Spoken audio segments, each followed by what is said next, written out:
y'all? And welcome back to I Can't Eat Shit podcast. I'm your host, actress, comedian Shondalia White. And yeah, I can't eat shit, and it's super annoying. Am I a doctor? No. I'm just a woman when you take her out to eat, she can't eat anything on the menu 90% of the time. So, if you're like me and you can barely go anywhere, this podcast is for you. If you've gotten a little bit older and your gut is like, we're going to change a little bit, this podcast is for you too. And if you're just interested in me and my health and wellness journey and want to be a little bit nosy, you know I love it. Come on in. This podcast is for you too, so stay tuned. I created I Can't Eat Shit podcast because I was secretly ill for many years, and now I'm healed and I'm ready to talk about it. People been asking me questions, and I'm hoping that this podcast will answer those questions and also give you another way to look at your own health and wellness journey. This episode is about how in the heck do you travel with restrictions? So let's get into it. It is spring, everybody, and yes, I just finished celebrating my birthday. Hey, all the Pisces out there, happy birthday. Happy belated birthday. I know you still celebrating like me because that's what we do. Yes. And I've been doing quite a bit of traveling. So I wanted to talk about traveling with restrictions because I just finished doing that. And I will continue to do that for the next couple months. But traveling with restrictions is probably one of the most difficult things I've ever had to do in my life. Like, it is so challenging because most people, most places do not care about modifying their food for restrictions. So I can't go, it's to the point where I won't go to a lot of like states, countries, islands. If they don't allow for restrictions, I'm like, I'm not going to eat anything and I'm not going to enjoy my time. That's how serious I am about this. But I did have to start paying attention to it because of work. And that's one of the things that made me start really taking traveling with restrictions seriously and come up with an actual plan. So I'll give you a little backstory on that. I had to take it into consideration when I booked my first recurring role on Black Mafia Family on Stars. That was the first time that I had to go on location out of state to shoot something. So I was back and forth from Atlanta to Los Angeles for about 4 months. And this was about 4 or 5 years ago. And it was a lot. It was challenging because Atlanta and Georgia in general are not quite friendly when it comes to modifying for restrictions. It was very challenging, especially at that time. I almost feel like they're a little bit better now than they were back then. And that was just a few years ago. But they have new restaurants popping up all the time. So I do feel like I have more places now to go than I did before. But anyway, at that time, there was nowhere for me to go. And yes, they do feed you on set, but you have a lot of downtime too. So there were like a select few restaurants by my hotel or the surrounding area where I could actually eat something. So I was like, oh man, this is bad. And at that time, I was in the peak of my gut problems. I mean, this was like the height of it during that time. I was super ill. I had a lot of abdominal pain, bloating. I didn't know what I could and couldn't eat. I was dealing with IBS and constipation, like both. I was all over the place. And pretty much anything that could happen, I was dealing with it at that time. So again, it was just very challenging. I was lucky that at least in Atlanta, I have friends and family. So I was able to ask them if I could use their kitchen and start meal prepping. That was something I decided to do finally, where I was like, I need some help. I'm really struggling. I'm getting sick all the time. And one of the other events that made me really, really, really just buckle down and go, you know what, this is the last straw, was actually at the airport. And I was looking for a restaurant. I didn't have time to eat prior to. And I found a steakhouse, just like you know how they always have like at least one steakhouse in the airport. And that was one of the only places that was open. And so I was like, all right, if I just get a basic steak, I should be okay. I was wrong. When I tell you, I even told the lady, I was like, don't put no butter, don't put extra like sauces. I just want a basic steak that's seasoned and that's it. And she's like, I mean, when I tell you this lady looked at me like I was out of my mind, she was like, and you don't want nothing? I'm like, no, just seasoning. That's it. And she's like, I know what to do. I was like, no, you don't know what to do. Please don't. And I ended up getting food poisoning. I'm telling you, that was the worst flight back to LA I ever had in my life. And I was like, that is not about to happen again. So I made a good plan and I'm about to share it with you. We're going to get into it. So, of course, I got sick of the shits and I did something about it. And one of those things was becoming a detective. If you have restrictions, you basically are going to become a detective. You know how people like are really good at finding out all the dirty details online and figuring out and finding people and all that kind of stuff? Yeah, you basically are about to do that for restaurants and any food related things. So if you're great at that stuff, this will be easy for you. If not, it's going to be a nuisance and super annoying. But it's so important for you to take these measures into your own hands, because some of the things that I've learned is that most establishments do not have integrity. They do not have any type of integrity in their establishment or in their product. Another thing I learned is that the people that they hire don't know shit and they don't give a shit. So yeah, you got to watch your back. And also, things are not what they seem. So something may be written somewhere, but when you get there, it's a whole other story. You really, really cannot just go by something you saw online or even what someone told you. You have to double down and constantly stay on top of the health measures, because if you don't, most of the time you'll end up sick because nobody cares about you but you. You're the one that's going to care about yourself the most. And I can't tell you how many times I have just suffered in silence because I was afraid to say something, or I was a little embarrassed and I wished I could still eat something. And I was like, I want to try. You know how you be trying to try stuff? You like, I'm going to still try. Let's see if I can eat it. And then you do it and you suffer later. I did that so many times. I can't tell you how many times my throat was burning. My stomach is burning for hours, for days. And I was just struggling only because all I had to do was just say no to someone offering me something for whatever the restaurant gave me. And I'm just like, forget it. Let me just eat it.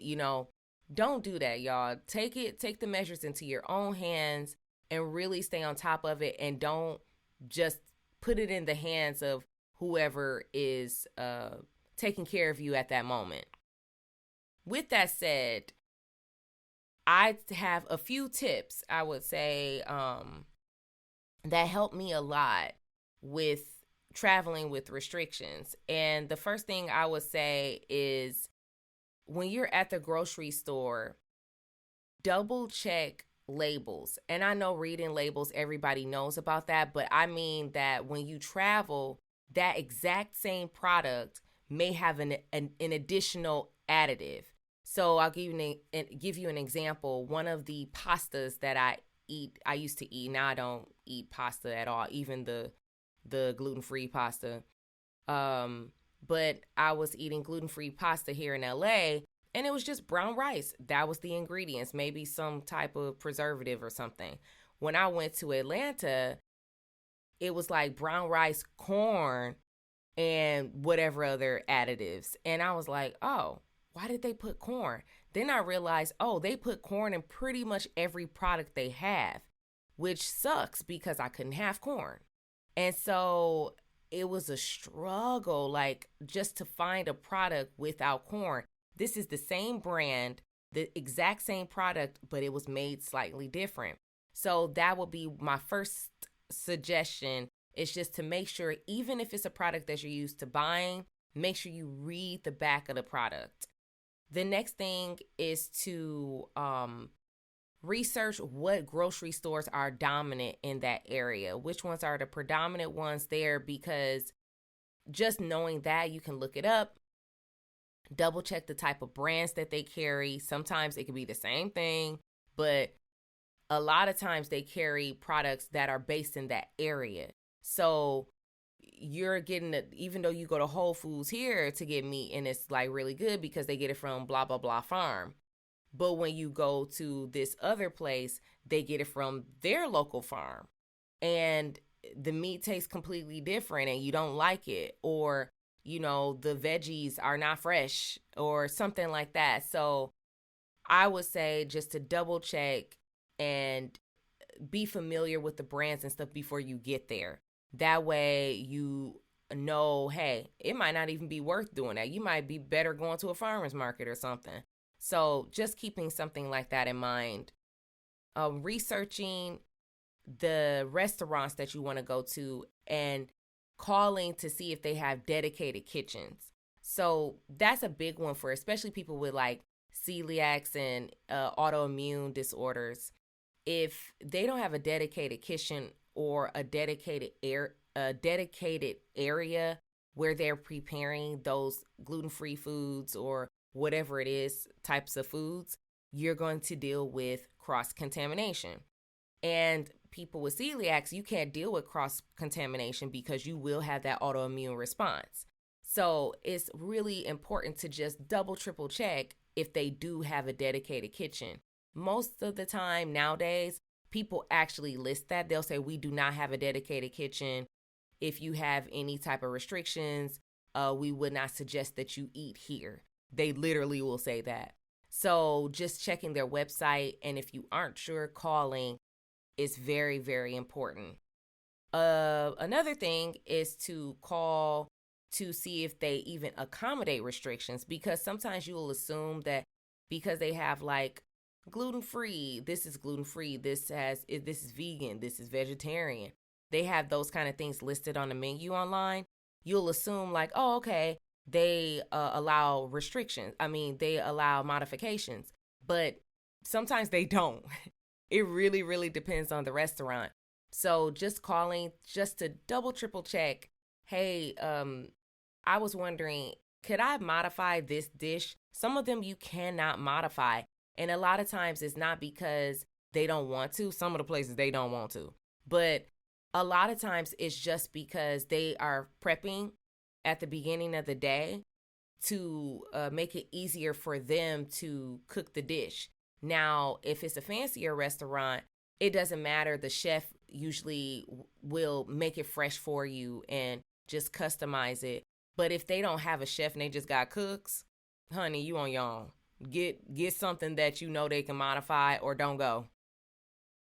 Another thing is to ask what dishes can be prepared on the spot. For example, a la carte. That has become my best friend because a lot of times the a la carte stuff is you can modify it, or it's gluten-free, or, it's just simple. You don't have an additional sauce and all that crap. I love it because I can usually eat at that restaurant. If they have some sort of meat or seafood that is a la carte, I'm good. And especially if they have the sides as well. If they have that, they usually can modify it for you. Even if it does have some sort of sauce or something on it, usually they're cool. They're just like, if you're like, oh, I don't want the sauce or anything, can you just make that fish with olive oil, salt, and herbs? And they'll go, yeah, or a lemon or whatever, and they'll tell you what they have, and boom, you're good to go. And lastly, I'll say unlisted ingredients.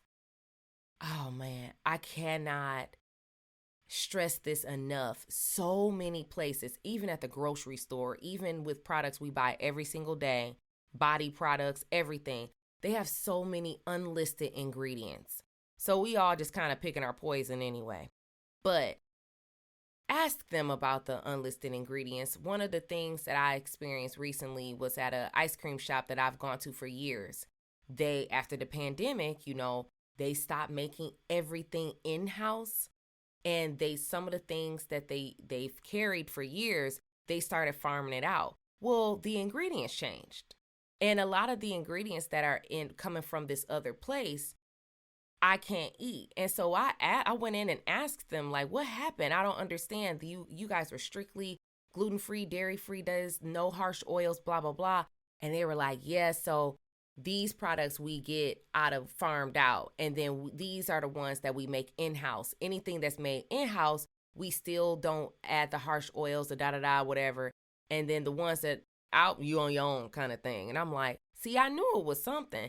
And then I asked, because I was like, I saw these ingredients. And you know how when you go to an ice cream parlor, they'll have like cashew ice cream, for example, and it'll just be like strawberry, da-da-da-da-da-da. But then if you ask them for the unlisted ingredients, like the full ingredients list, you'll see all these other things, the gum and all that kind of crap in it. Ask for that list. If you have any type of restrictions, they may change their distributor or whatever. Ask, because it could really change your life. And if you have any type of allergies, like say if you have a for real allergy where it can put you out, like, you know, you're gone just because you had it, like peanut allergies and stuff like that. Sometimes they don't even list that. Some places for real forget to list that type of stuff. So because they changed the product and they just didn't think to do it. So that's a big thing that I stress about traveling with restrictions. Take these measures into your own hands, and maybe it'll make your experience much more pleasurable. This segment is called There's Another Way to Do That, where I teach you how I modify recipes based on my restrictions. So this month, I decided to do something I've seen online, and I've seen this recipe everywhere. So I've saved it at least 5 times, and I was like, you know what? Let me try to make it myself. So I decided another way to do it because it's always spicy when I see it. And that recipe is baked salmon roll cups. This is where they it's a take on sushi, but they bake it and put it in those little muffin cups. And when I tell you, it is delicious and you have to try it. So what I did was modified it and made it more of a soy ginger lemon marinade. And I made like a honey aioli, and it turned out fire. It's all gluten-free, dairy-free, not spicy. I know you're going to love it. Check out the full cooking segment on TikTok or my YouTube. The link is in the description, or it's going to pop up above if you're watching here. Try it out. Look at it. Try it out. Comment. Let me know when you do try it out and how fire it was. If I had any additional advice for you, it would be to take the time and create a travel plan for yourself, just so that you aren't uncomfortable and you don't cause any pre-existing conditions to get worse, because that's all it's going to do if you ignore it and just eat whatever. And if you're okay with that, then that's you. But if you're ready to make some changes, put a little effort in and definitely make a travel plan for your restrictions. Also, as usual, if you have recurring issues, do something about it. Don't just sit on it. Don't just think it's going to go away, because it's not. We all know that. And our gut health is everything. It is everything to keep us healthy, our immune system on point, and just any type of disease prevention. Take it from me. Take care of your body so it can take care of you, or you're going to be dealing with a lot of shit. This has been I Can't Eat Shit Podcast. Thank you so much for tuning in, you all. I really appreciate your support, your comments, and DMs, and all of that good stuff. If you like what you saw and or heard today, go ahead, like, share, subscribe. I Can't Eat Shit Podcast. Wherever you listen to your podcast, we're everywhere. On the Apple Podcast, on the iHeartRadio, on the Amazon. We on everything. So subscribe there, listen there. You can listen in your car or whatever you're doing. On YouTube, don't forget to subscribe here. If you're just seeing the video, subscribe, comment, let me know what you think. If you try some of the food on There's Another Way to Do That, let me know what you think of the recipes. If you want me to try something, if you want me to talk about something in particular, let me know. I'm here. Also, you can check out I Can't Eat Shit Podcast on Instagram, and you can follow me on Instagram at Shondalia White. Thank you so much. I'll see you next time. I can't I Can't Eat Shit podcast is not a replacement for a medical professional. If you need help, seek out a trained medical professional, nutritionist, or therapist to help you with your specific needs.